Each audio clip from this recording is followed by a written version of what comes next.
Seger karena iyo di sore pohon ini Mas. Udah banyak tamu dari luar Malang, bahkan dari Malaysia. Kan orang makan dari mata dulu, pandangannya enak-enak, indah-indah itu kan. Lapar mata, akhirnya turun ke lapar perut.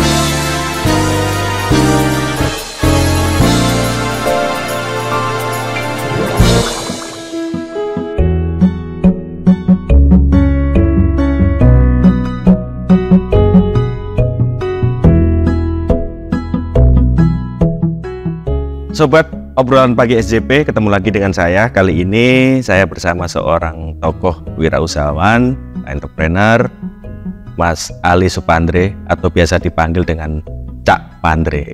Selamat pagi Cak Pandre. Pagi Mas. Gimana kabarnya? Alhamdulillah. Alhamdulillah. Seger ya. Kayak minum es atau gimana segernya? Seger karena iyo di sore pohon ini Mas. Dan pagi hari masih sejuk sekali. Seger, ya. Mas Pandre, ya, atau Cak Pandre, kesuksesan warung tani Panjava, awal mula menemukan gagasan ini dari mana? Karena keadaan Mas, atau karena lokasi. Jadi kalau kita melihat di sekitar kita sini kan dekat sama ini Muhammadiyah, dekat Universitas Muhammadiyah. Kalau sempat saya lihat itu atau saya baca itu kan 40.000 lebih di situ. Nah, itu kita mikirnya kalau kita buat apa kafe atau rumah makan itu kan prospek gitu Mas. Nah, itu setelah kita buat ternyata ini Mas rame di depan itu yang warung tani Prasmanan. Akhirnya kita kembangkan segmentasinya Mas. Jadi ada segmen mahasiswa, segmen keluarga. Nah, sekarang kita lagi berkembang ke ini segmen travel wisata. Wisata. Ya, karena kita sudah berkembang ini sudah hampir 2 hektar Mas. Kawasan 2 hektar ya. 2 hektar tentunya kita. Terus konsep sendiri yang dipilih itu seperti apa? Kalau kita lihat banyak semacam bangunan-bangunan tradisional segala macam. Ya. Konsepnya biar orang nyaman Mas. Jadi kita kan petani Mas. Petani juga sering buat konsep taman itu kan. Taman, akhirnya kita kepingin buat rumah makan dengan konsep pertanian itu. Jadi ono ijo-ijo, ya kan. Kebetulan juga segmen kita sekarang sudah nggak cuma di mahasiswa aja Mas, mahasiswa Muhammadiyah. Udah banyak tamu dari luar Malang, bahkan dari Malaysia. Kalau Malaysia dari sini. Malaysia itu malah kayaknya kalau ke Batu, favoritnya sekarang di warung tani. Rekreasinya ke Batu, ya. Makannya di sini. Iya, sudah hampir 6 kali rombongan dalam jumlah besar Mas. Dari luar negeri. Iya, luar negeri. Keren sekali nih segmennya. Melihat awalnya melirik dari potensi banyaknya mahasiswa, kelas-kelas mahasiswa, terus dibangun Cak Pandre semacam ini hingga mendatangkan dari turis luar negeri. Iya. Tantangan yang sering dihadapi apa sih Cak Pandre untuk bisnis kuliner atau wisata kuliner ini? Tantangannya ya ini Mas, kalau ada kenaikan bahan pokok gitu kan, karena kan kita sudah punya standar kan. Kita bahwa kita itu kan rumah makan kita kan sesuai dengan kebutuhan pelanggan ya kan. Kayak orang wisata itu kan ya budgetnya kan kadang-kadang mulai 20.000 ya kan. Dengan kita sudah mematok biaya produksi yang agak minim lah kan. Cuma tiba-tiba aja harga naik gitu kan. Naik kayak cabai itu kan memang sudah biasa Mas ya. Di musim penghujan itu tiba-tiba di musim penghujan yang tinggi, curah tinggi, biasanya kan harga cabai naik karena sulitnya menanam itu kan. Ya itu biasanya susah kita menghitungnya itu loh Mas. Nah, itu aja sebenarnya sih Mas. Kalau yang lain-lain itu kayaknya ya dulu sih mudah-mudahan nggak terjadi lagi kan. Saat ada pandemi kayak gitu. Pandemi COVID. Iya. Itu gimana itu dulu ceritanya? Kok ini tahun berapa awal buka? Iya, kita 2019. Terus kemarin ada pandemi COVID itu, kok bisa bertahan itu yang dilakukan Mas Pandre? Karena konsep kita ini kan ini Mas, terpisah kan, bangunan terpisah itu. COVID malah ramai gitu Mas. Karena jaga jaraknya itu terpenuhi itu kan. Iya, malah ramai Mas kita. Omset kita di itu masa pandemi itu kita naik omset kita kita masih bisa bertahan juga. Pernah menemui kendala enggak Mas selama dalam perjalanan warung tani ini, dan bagaimana menyikapinya? Kendala yang paling dirasakan? Alhamdulillah kita Mas, masih masih lancar gitu Mas. Konsep-konsep kita, penambahan konsep kita terus berjalan, ya kan. Begitu ada kendala kita kaji, ya kan, kita teliti, akhirnya terselesaikan Mas. Ada jalan keluar juga itu kan, gitu. Sobat obrolan pagi SJP, nanti akan kita lanjut obrolan kita dengan Cak Pandri. Cara mudah mendapatkan update berita dengan desain ekoran yang menarik melalui WhatsApp.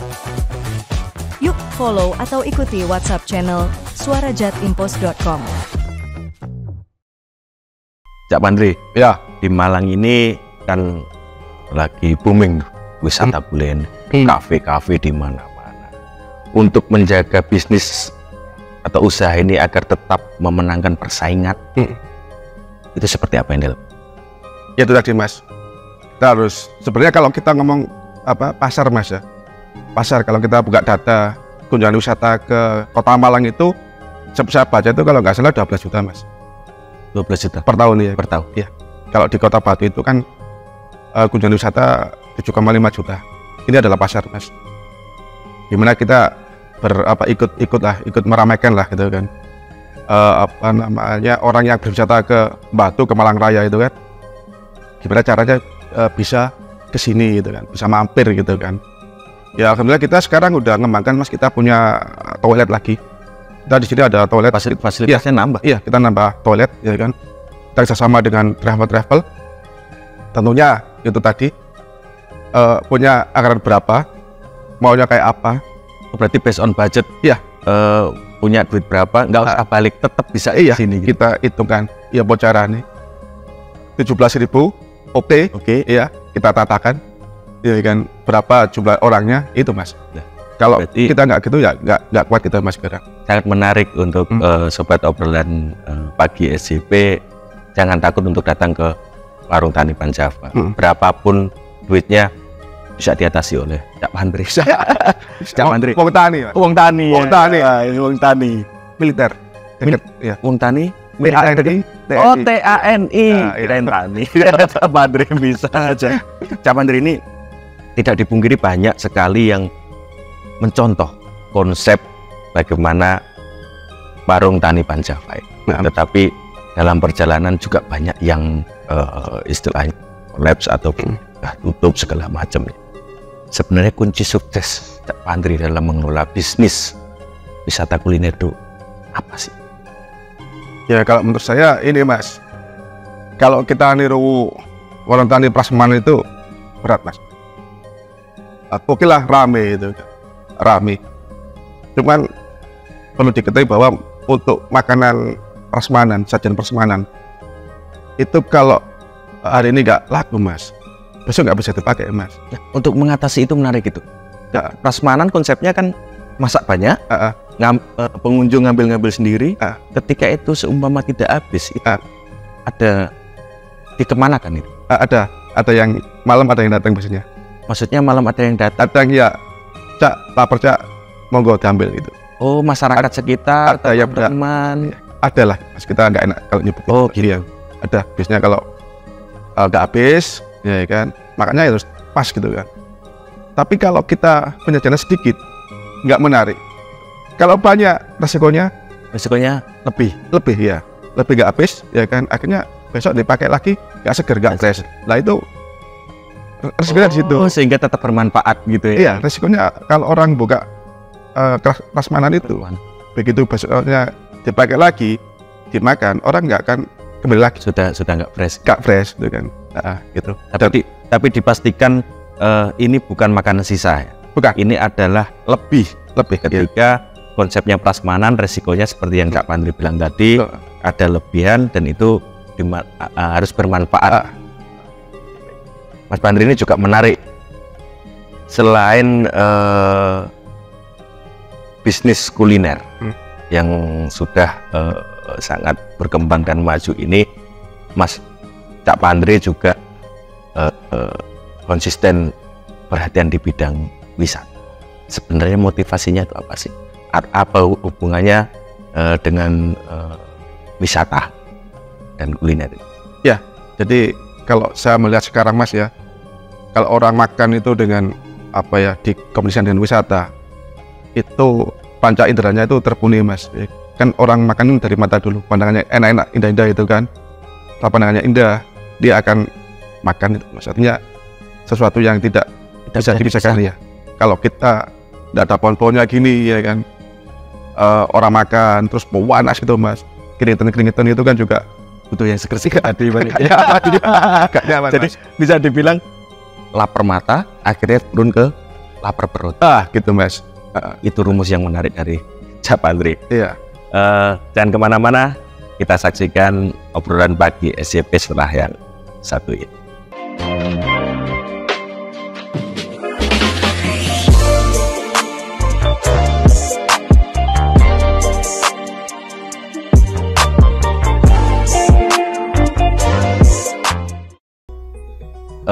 Cak Mandri, Ya, ini masih bisa dibilang awal tahun 2024. Kira-kira bisnis kuliner atau usaha kuliner ini masih menjadi tren dan dapat bersaing nggak? Atau nanti tergerus dengan bisnis-bisnis yang lainnya? Menurut analisa dan pandangan dari Cak Mandri seperti apa? masih prospek Mas. Jadi di awal bulan 1 ini Mas, kita masih banyak menerima kunjungan wisata. Ya tentunya kita terikat ya, terintegrasi dengan adanya program yang ada di daerah kita Mas. Dorongan wisata untuk Kota Batu, dorongan wisata untuk Kota Malang, Kabupaten Malang itu tentunya ya kalau daerah itu bisa meningkatkan jalan prasarana agar kunjungan wisata ke daerah-daerah kita itu semakin lancar, tentunya wisata atau kunjungan ke rumah makan tentunya pasti ramai Mas. Meningkat pasti ya. Kita sering menerima rombongan itu per hari ya sampai 500 sampai 1000 Mas wisata. Nah itu tentunya ini amat sangat masih prospek sekali. Prospek sekali. Ada rencana pengembangan selanjutnya untuk Cak Mandri? Contoh menambah, ini konsepnya masih dibilang 90% warung makan. Ya. Ada inovasi atau pengembangan lanjutan untuk membuat sarana prasarana lain, background atau apa gitu. Ya, kita lebih fokus di rumah makan Mas. Ya kan, kita tidak akan menambah oleh-oleh karena kita juga bekerjasama dengan pusat oleh-oleh. Artinya teman-teman wisata yang ke kita itu hanya makan, ya kan. Mereka akan ke oleh-oleh, ya kan. Juga oleh-oleh itu kalau ada tamu juga dibawa ke sini. Ya, banyak tamu kita dari pusat oleh soalnya Mas. Bersinergi dengan usaha-usaha yang lain gitu. Kita amat sangat berpikir kalau kita nanti buka usaha di luar warung ini juga kita nggak enak lah itu Mas. Biar bagi-bagi rezeki. Bagi-bagi rezeki. Konsep bagi-bagi rezeki. Tidak ada ruginya Mas. Iya. Oke. Cak Mandri, Bro Cak Mandri, pandangan seorang pengusaha ini, perkembangan wisata di 3 kota Malang Raya, Kota Batu, Kabupaten Malang, dan Kota Malang, bisa disebut Malang Raya. Apa yang perlu mendapat perhatian khusus dari pemerintah daerah? Kalau biasanya Mas ya, yang sering kalau di Batu, alhamdulillah Mas, ya kunjungannya banyak Mas, lancar gitu. Cuman ini yang sering terlihat itu kalau kunjungan dari pantai Mas. Dari pantai. Maksudnya dari pantai? Dari pantai selatan. Ya, selatan ya. Kalau ke sini makan siang di sini atau makan malam itu sering telat Mas. Maksudnya telat gimana? Jadwalnya. Jadi kalau semua makan jam 6 siang, 6 sore gitu kan. Sore? Iya. Dia datangnya jam 8, jam 8 malam. Iya, kita nggak tahu masanya kenapa gitu loh. Sering, perjalanan dari pantai selatan ke Warung Tani. Iya, atau untuk nginep di hotel itu sering telat waktunya itu kan. Sering telat. Iya, hanya itu aja sih Mas kendalanya. Oke. Apa harapan mendatang terkait dengan dunia atau usaha bisnis kuliner? Harapannya seperti apa? Harapannya ya ini Mas, apa namanya, ya kita memang intinya itu satu Mas, kita terkait dengan kunjungan wisata.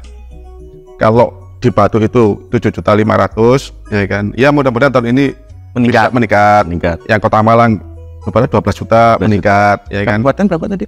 Kalau kabupaten saya belum baca Mas, Belum baca. belum baca. Kalau yang saya baca itu di mana? Ada rencana buka konsep semacam ini yang mendekati di Malang Selatan karena luas geografis, ada nggak? Belum ada Mas. Tapi ada rencana ke sana? Kayaknya nggak ada Mas ya. Kayaknya nggak ada. Nggak ada. Oke. Yang terakhir Mas, pilih jalan bagus atau perut kenyang? Jalan bagus Atau perut kenyang? pilihannya dua Mas, jalan bagus sama perut kenyang. Kalau diberi pilihan hanya satu, pilih perut kenyang atau jalan bagus? Yang pasti perutnya kenyang dulu Mas. Perutnya kenyang. Iya, perutnya kenyang. Terima kasih Cak Pandre atas waktunya. Demikian tadi obrolan pagi SJP bersama Cak Pandre, owner dari Warung Tani Panjava.